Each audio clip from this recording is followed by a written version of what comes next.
I don't know about you folks, but when I read a sentence or I hear a sound or I see someone who looks like someone who I knew years ago, it triggers my memory. My brain remembers memories from many years ago with crystal clarity. And I was just thinking, because I read a phrase in the book and it reminded me of this terrible film shoot I was on. It was an independent feature film when I was in my 20s.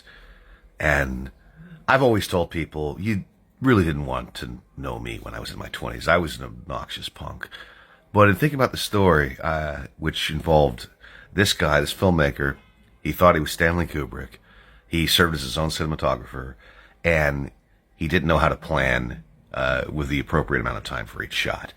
So the attrition rate on this set was swift.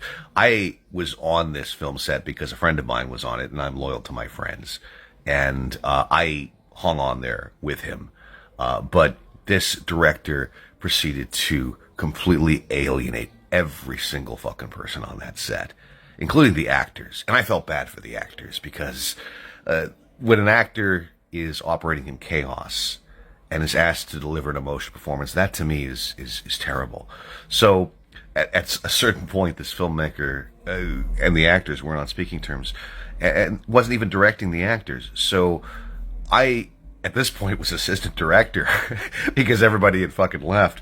And I ended up like talking to the actors and making sure they were taken care of. I said, so what are you looking for? And then I served as an intermediary between the actors and also the crew and this director who for some reason didn't blow up at me.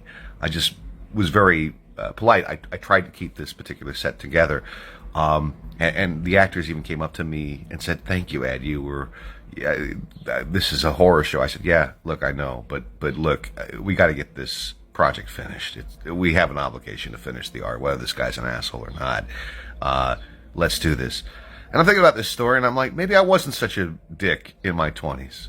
You know, for me to stick it out on a film set that was a fucking nightmare like this, largely out of loyalty to friends, and because I don't like to see people hurt. Maybe I wasn't as bad of a man back in my 20s as I thought.